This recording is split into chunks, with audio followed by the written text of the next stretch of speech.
Hello everybody.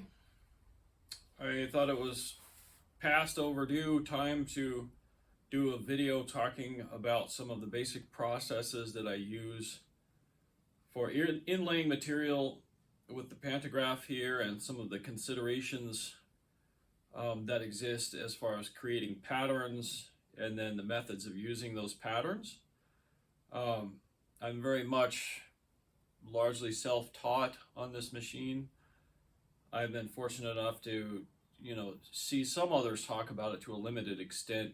Alan Olishewicz comes to mind, but my methods even differ from what I've seen a lot of the time. They just make sense for me in my shop with the materials that I have at hand. So at any rate, I'm going to try to do a relatively brief video, just detailing doing an inlay handle here, and get into the details enough so that a person watching this, beginning to learn how to operate a pantograph like this on their own, will get a leg up at least on starting the process of creating inlay for knife handles or whatever it is they're working on. So let's get into it. So the pantograph that I'm using here is a Deckel GK21. We're using it in 2D mode, and I'm going to be using a 2-to-1 reduction ratio. So as far as the very basics, we'll gloss over them really quick. 2-to-1 means the pattern is twice the size that the finished workpiece will be. So it's a reduction. The ratios can be set on the arms here. That's on the 2. There's also a spot on that arm over there you need to set on a 2, and on that arm right there. Now that they're all exactly on the line of 2, we need to make sure that whatever cutter we're using, in this case a 5/64 4-flute end mill, is twice or is half the size exactly of whatever stylus we're using. I have a metal lathe, so when I need to, I can just create styluses that are a custom size, whatever I need. So this is one that I made. It's twice the size of a 5/64 cutter, but on the other end is also a roughing stylus that I would use sometimes. That's actually 5 thou oversize of that, so you can get close to the line with the oversize and then get right down to the line with finish passes with this one. But here I'm just going to start with the finishing stylus. The pattern here is on a micarta base plate. It's pinned to the base plate. In this case, I just use little brass pins. You can actually tap phenolic or G10 or whatever. So you could use a base plate, and sometimes I do, and just tap all the holes instead of running pins. That's probably a more secure way of doing it. This is one of my early patterns though, so it kind of reflects what I was doing at that point. However, it does still work well, provided that all of your pins lock in well and don't allow any wiggle room in the pieces that you're pinning down.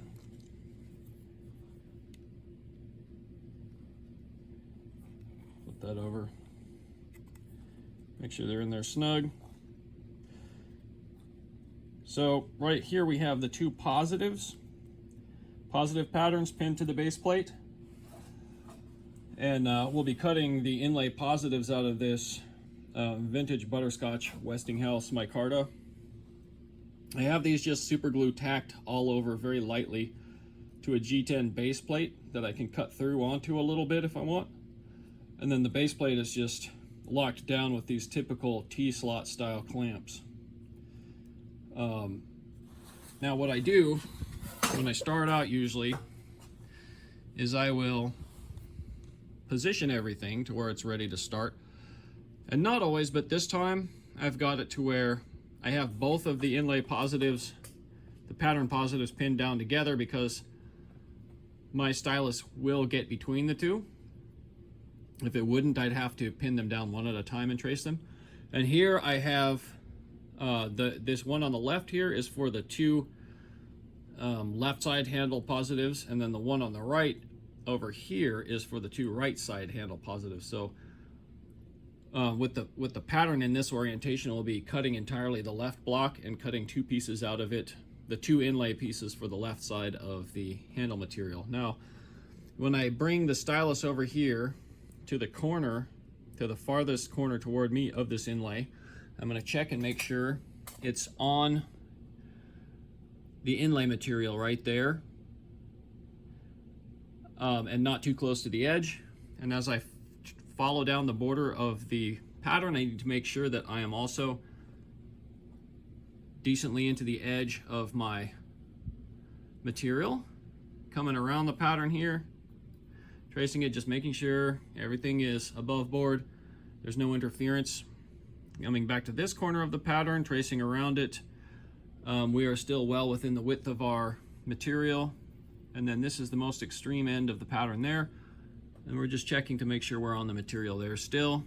Coming out to the farthest end, we're touching off there on the pattern, and yes, we are well within the material. So our entire envelope on the workpiece, while we trace the pattern, is all good to cut. So I have the spindle on a fast speed, the big pulley over there, the small pulley here, and then I have step pulleys over there, and I have it on the second highest speed on the step pulleys.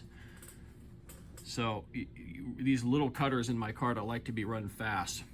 I am going to put the camera up in the tripod here and get the vacuum going. So we'll go into like voiceover mode, and I'll describe what I'm doing as far as like depth of cut and all that kind of stuff. Okay, here we go. These are snugged down. I'm going to snug down the table clamps here. In case I bump a dial, I don't want to lose my index. I've had that happen before. It is very annoying. The only table clamp that we will be leaving loose is the table clamp at the bottom of the knee on this machine for our elevation, which I tend to use the elevation hand wheel a lot while I'm cutting. So here we go.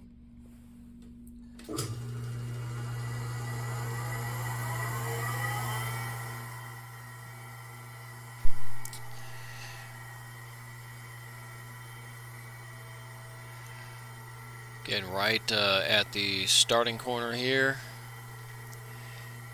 and then we'll reach over and crank the knee up. You can see we're starting to take a cut, a very light cut, and once I start seeing some dust, about a 10 thou first cut or so, I will start moving the cutter around the pattern. You want to develop a good feel in your stylus hand, a sensitivity, so you know that you're contacting the edge of the pattern but you're not pushing hard on it, which could cause any number of things to slightly deflect and affect the accuracy of your cut. The spindle rotates clockwise here, and so we are climb milling, not conventional milling. And climb milling also helps you not chip your edges out.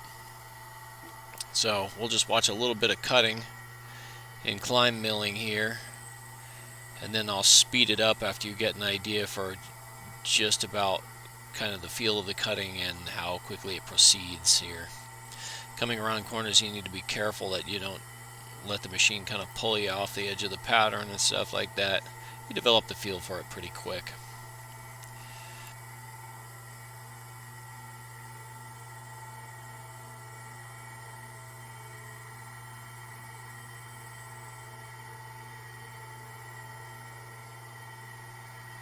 And that's actually one time around already. Just making sure I didn't miss anything there. Should be good to go.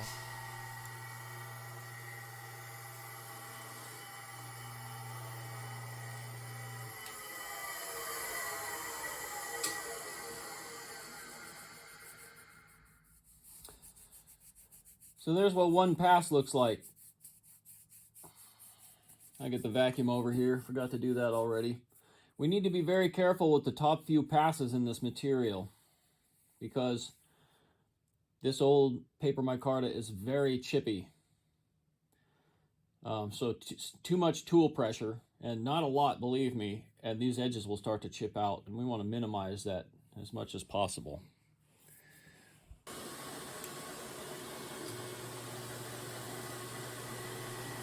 And we got the vacuum here right away this time.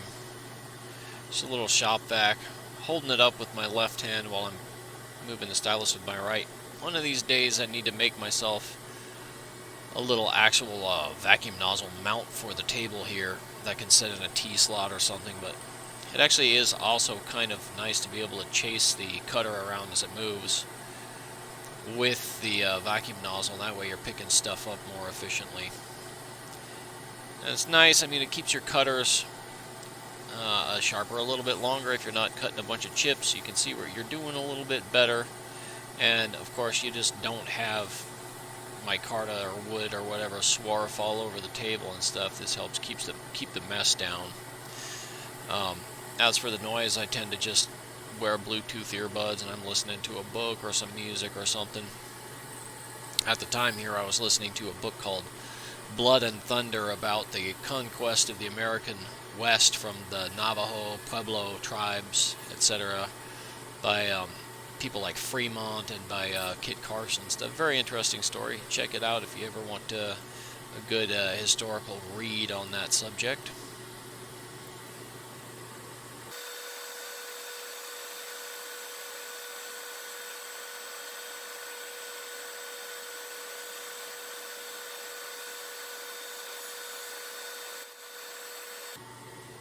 And there's another pass of 020 down. Now we're going to skip ahead a little bit. Alright, I have now cut all the way down to the base plate, or just a couple of thou shy of it mostly. Let's move around and see if we can get some different angles at it. You can see the purple peeking through there. I try not to cut into the G10 much. I try to stop just barely shy of it. It dulls cutters quicker than micarta does a lot of the time. And this cut was 180 thou deep. So what I did, as soon as I had found the surface of the material was just barely cutting it, I loosened this collar, reset this to 0. So now I have my home point.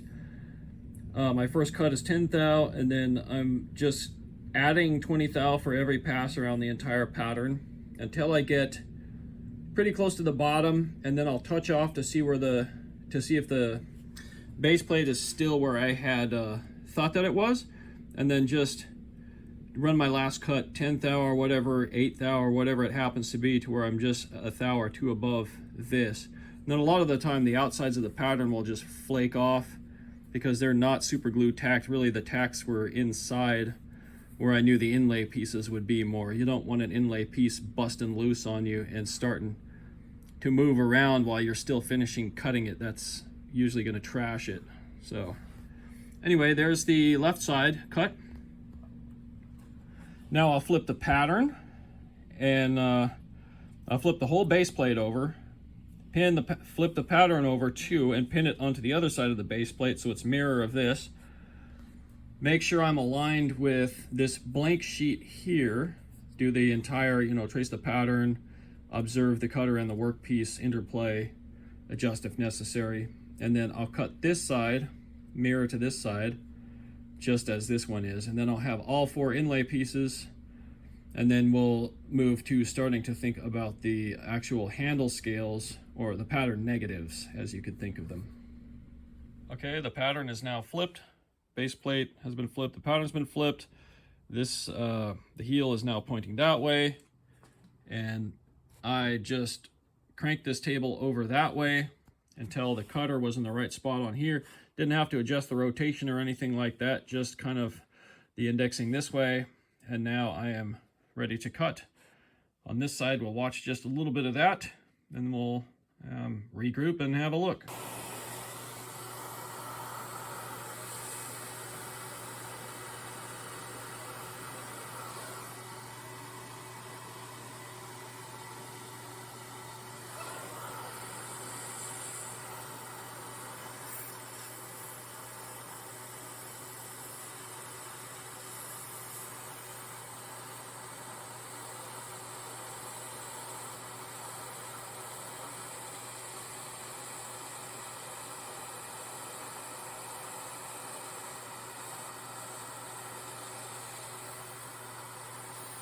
Okay, Here I have separated successfully with a razor blade and care, because this is delicate stuff, the pattern positives from the G10 base plate, lightly deburred them with a needle file. They're good to go. I have taken off the positives of the pattern and put on the negative part of the pattern here, pinned it to the base plate. I'm going to do this one first and then that one. And I have actually put a little wedge of just scrap in between here. Not shoving this over, but making it so it can't be shoved over that way from stylus pressure. That's the one problem with a pattern like this. If interior pieces are too flexible, they can make your cut inaccurate. So that's one way of dealing with it. Or you can put the pattern positive, back in on one side while you're cutting the other side. And here I have chucked up this 240 thou thick vintage green paper phenolic. Beautiful stuff. This is going to be the scales of the knife. I have aligned that generously with this, so I can have actually quite a bit of room outside the borders of the inlay to call out where the actual outline of the handle will be. Then I'm going to cut the first side, flip it, and then do the second side next to it, and then bandsaw them out.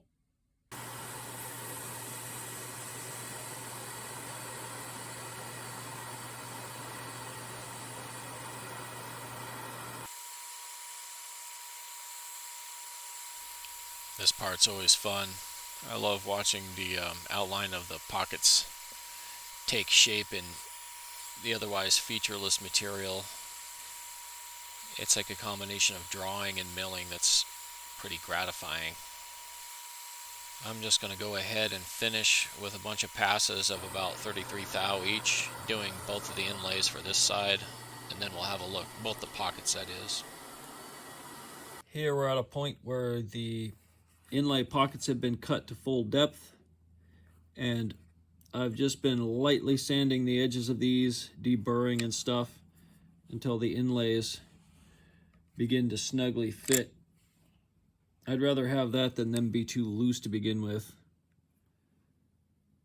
And just going bit by bit, not wanting to take off too much.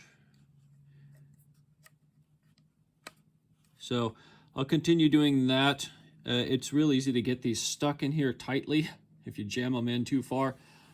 And I think what I'll show when I get there here presently, that I will be actually drilling some holes here, using these for locations that I can use push-through pins from the back in case I get the inlays stuck during the fitting process. Now the pattern has been flipped. We're doing the right side of the handle, and I've also turned it around 180 degrees. So the front of it is pointing away from us, just to slightly better nest the parts here and conserve material. And we are going to go ahead and start into cutting on that cavity and then the other one. Then we'll have all of our major machining done for our inlays.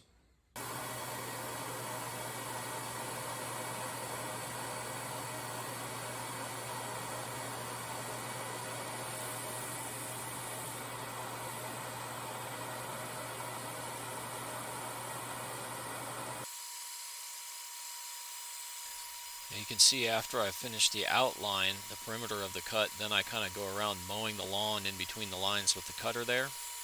You can do it either way. You can mow the lawn as you go, or you can do the outline and then kind of mow down everything inside the lines. It's like coloring with a crayon. You do the outlines and then fill in the middles. I find them a little bit more economical that way, where I can see the material that I have left to remove.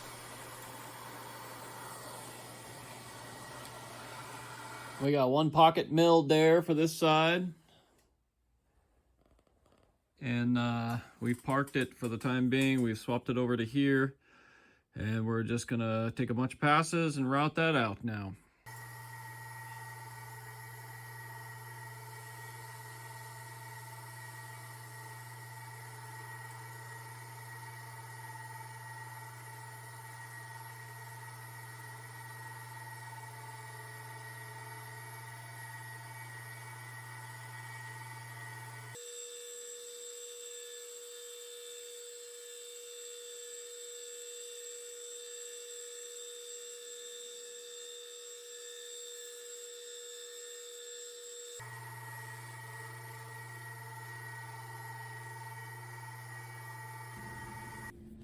We've got the inlay pockets routed out for both sides of the handle scales now. Now what I want to do is drill 1, 2, 3 holes in each one of these inlay pockets on the bottoms, so I can have pass-through holes, so I can push pin stock up through to push the inlays out as I'm fitting them if they get stuck. And then actually later, because I'm going to relieve them, I'll maybe show that in another video, we'll see. At any rate, it's important that I be able to take these out after they're installed all the way in dry. So here I've got the spindle set up. It's going to be difficult with one hand here while I'm running the camera, but the spindle on the Pantograph here has got this ring, and if you pull the ring down, that will plunge the spindle down. And then if you swivel it, that's a fine plunge. That part is adjustable with this ring up here. I've got it maxed out so that when I plunge the spindle, I'm like hovering over the surface of the material here, so I'm not going to contact it. But when I plunge the spindle and then move the fine adjustment ring, I've almost cut all the way through to the table, but not quite. So that sets me up for drilling the hole by plunge cutting with this end mill. On the right side, I'm just using the pin location holes for the inlay positives as the location holes for drilling the pin push-through holes. And I have installed a pointed stylus here.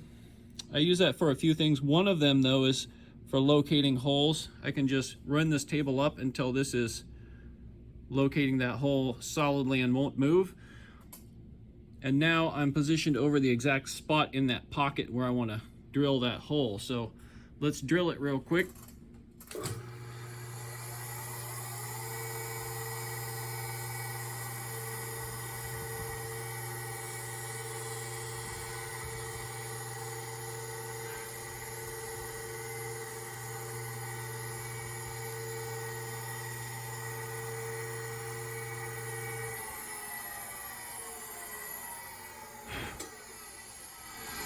And that's how that goes, and we'll just repeat that for each of the 6 holes on this side and then 6 holes on the other side of the handle, and we'll be done really with all of the Pantograph work for this inlay set. Holes are all drilled. Now I'm just going to go ahead and sand the inlay pieces and hand fit them in for these pockets that we just made. Let's see here. Oh no, those are the ones that I already did for the other side.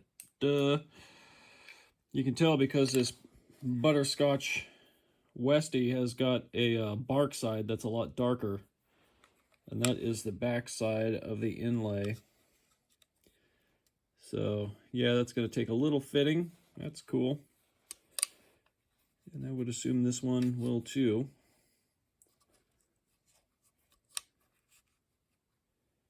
Yeah, it doesn't quite fit yet, so we'll just make that happen and we'll be good. Progress on this thing. Inlay pockets all cut, inlays all cut, and knife bolster pre-shaped, tapered, rounded, tang thicknessed, screwed in tight. Bolster fit up pretty much done. It all fits nicely. Then next step is to shape the handle off of the knife. It's all held together with hidden pins, 3/32 hidden pins, 1/16 hidden pins that just go through as far as the bottom of the inlays. So now I'll be able to put the inlays in and shape the knife. These press in tight enough that I can just grind the handle to shape with them not glued. Then what I'm going to do is pull the handle back apart, pop the inlays out by pushing them through the back with this little 3/32 pusher, and then grind like 20 thou off the back of the inlays to relieve them. Put it back together, and then I'll have not only a color difference in the inlay, but a tactile difference, so you can see the relief, and that ought to make it really cool, almost as if it's carved and colored. So yeah, now I got to go grind the handle. It looks just like I hoped it would. Slightly recessed inlays, slightly rounded corners, everything baby chamfers, frame slightly recessed. This beautiful color combo suggesting like tobacco leaves and like jungle vines. The color fade in the frame. I'm often pretty ambivalent about my own work, but I love this so much. I can't wait to see it on that etched Damascus chef blade. My goodness. This is the Tropicalia Chef. This is a new Damascus steel pattern of mine. Tropicalia feather variant. It's a bold Art Deco influenced, tropical seeming leaf-like or palm frond-like pattern. 15 and 20 and 1080 at 62 Rockwell. Flowing back into an integral bolster, and then with the lines continuing through the Deco-inspired sinuous center handle with recessed vintage micarta inlays, butterscotch micarta inlaid into vintage green paper micarta. An overall sort of jungle suggestive theme. 10 1/4 inch blade, 2 5/16 tall at the heel.